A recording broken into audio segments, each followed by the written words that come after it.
Hey, transit students, welcome to Hopewell and Transit Student Ministry.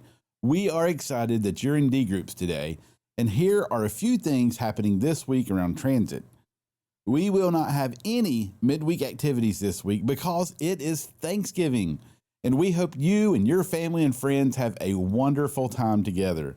Please know that my family is so thankful for you. We love our leaders and all they do for transit, and we love you, the students. Man, you guys keep us young and we have a blast. But more important, you guys are changing the world for Jesus, and we are so proud of you. So be sure to keep up the good work.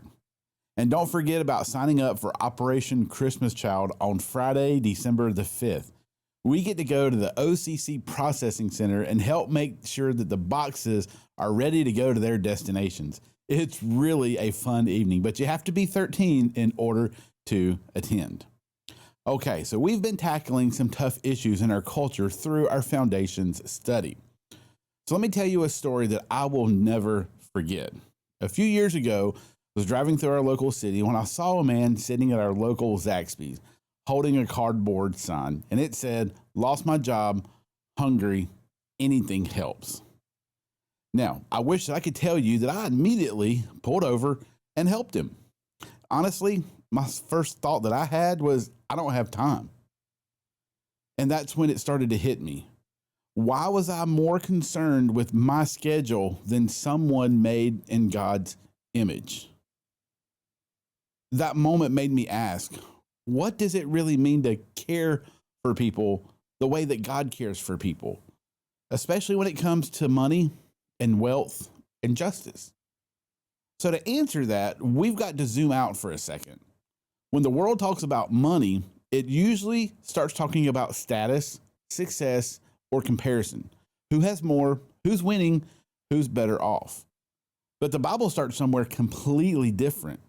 It doesn't begin with dollars or power. It begins with God's design.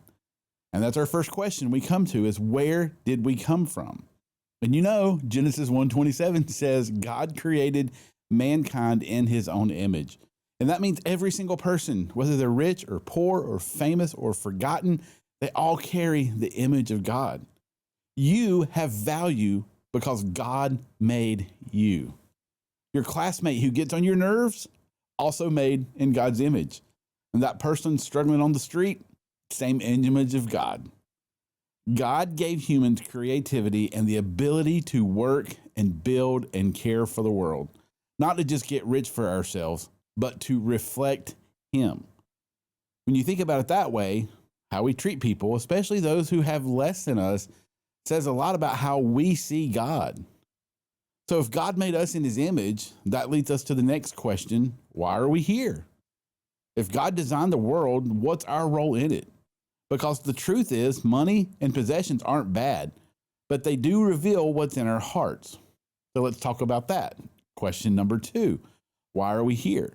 We are created to glorify God by how we live and what we do with what he gives us. That includes our time, our money, and our opportunities. But in our world, we often believe this lie. If I just had more money or more stuff, then I would be happy. Yet the Bible tells us in 1 Timothy 6:6-10, that godliness with contentment is great gain. For the love of money is the root of all kinds of evil. Now, money isn't evil, but loving it, living for it, that's where it can become dangerous. When we love money, it changes how we see people. We start valuing things more than souls. But when we love God, it changes how we use what we have. We start seeing our stuff as tools to serve other people. But clearly, something's gone wrong because we see greed everywhere. We see hurting people while others hoard more than they'll ever need. The entire system seems broken. So let's ask the third question. What went wrong with our world? Sin has broken everything, including how we think and how we think about wealth and fairness. Greed has replaced generosity. Comfort has replaced compassion. And sometimes even whole systems become unfair. Some people think the answer is socialism, basically where the government helps make sure everyone has the same things. while others say capitalism, where people work hard and can keep what they earn, is best. But here's the truth. Socialism sounds compassionate, but can remove the joy of choosing to give. Socialism does not work. The capitalism encourages hard work and creativity, but if people forget God, it can turn selfish. Neither system fixes the real problem, because the real problem isn't in the system, it's in our hearts. So if both systems fall short and people keep hurting each other, what's the solution? What can actually fix the world? The answer isn't better government or more money. The answer has a name, and his name is Jesus. Only Jesus can change the heart of a greedy person into a generous one. So let's take a look at this clip about the widow's offering. Stories of the Bible. The widow's offering. This is Jesus. Heyo! Who is the Son of God and the Savior of the world. While Jesus was on earth, he taught everyone about God's love and healed people from their sickness. He did many miracles like calming storms and even raised people from the dead. Wahoo! One day, Jesus was in the temple teaching people and answering questions. He sat down near the collection box where people would bring their gifts to God. He watched as the crowds dropped in their money. He saw rich people drop in lots of money. And then he saw a poor widow come and drop in 2 small coins. Jesus called his disciples to him and said, "I tell you the truth. This poor widow has given more than all the others."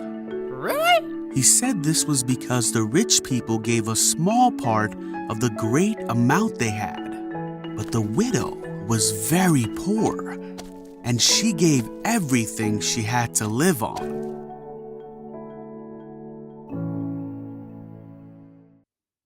What a beautiful picture of giving. She gave everything she had to live on to Jesus. So that brings us to our next question is how can the world be made right again? Through Jesus. He didn't just talk about helping the poor, he lived it. He fed the hungry. He healed the broken. He gave up his life for us. Isaiah 58, 6 and 7 says, "Is this not the kind of fasting I've chosen? To loose the chains of injustice, to set the oppressed free, to share your bread with the hungry?" That's what real faith looks like. I'm not just saying I love Jesus. It's showing it in how you treat people. You want to know what justice looks like? It's choosing to see people the way Jesus does. It's helping when you don't have to. It's being generous even when nobody's watching.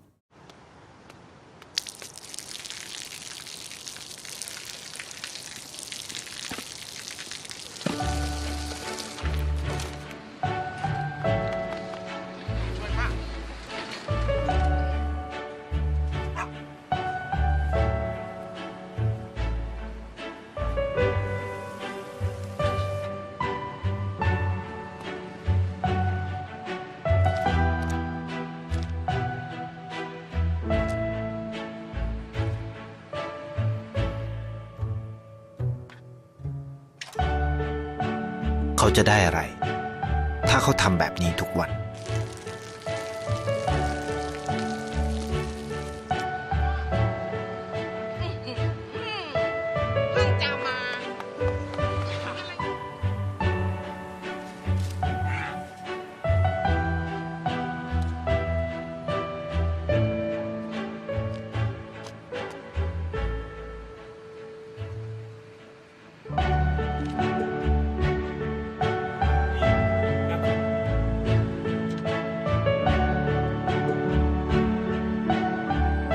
เขาจะไม่ได้อะไรเลยไม่ได้รวยขึ้นไม่ได้ออกทีวีไม่มีใครรู้จักไม่ได้มีชื่อเสียงที่มากขึ้น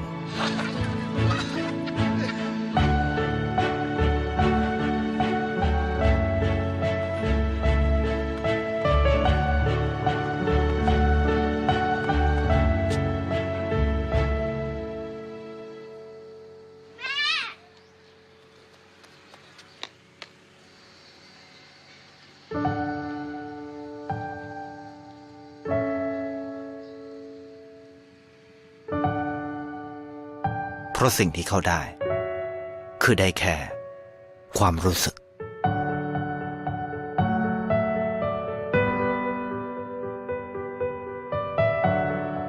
ได้เห็นความสุข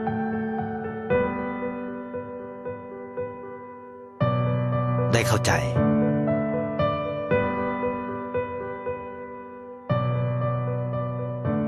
ได้ความรัก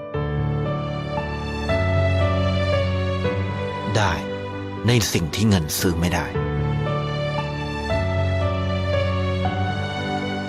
ได้โลกที่สวยงามกว่าเดิม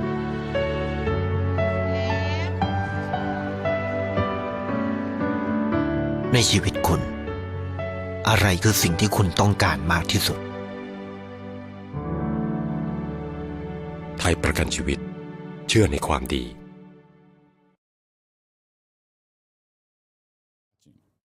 Now, you remember that man that I told you about earlier, though, the one in my city? A few days later, I saw him again. And this time, I stopped. I gave him some food and I talked with him for a minute. He told me the story and that his name was Brandon. And Aaron was with me, my little boy. We prayed together right there with him on the sidewalk. And you know what? That short moment didn't just help him, but it changed me. Because generosity always changes the giver too. And to this day, my little boy prays for Brandon every single night. It's truly powerful to listen to his prayers for Brandon every night. But here's the thing. No economic system can fix the world. No amount of money can fix the human heart, but Jesus can. And when he changes our hearts, we start to live with open hands, ready to give, ready to love, and ready to see people the way he does. So now it's time for group time. So let's have some great discussion, talk through this topic. And again, I ask you to be kind, be mature, and be responsible. You guys have a great D group, and we hope you have a great Thanksgiving, and we look forward to seeing you again next Sunday.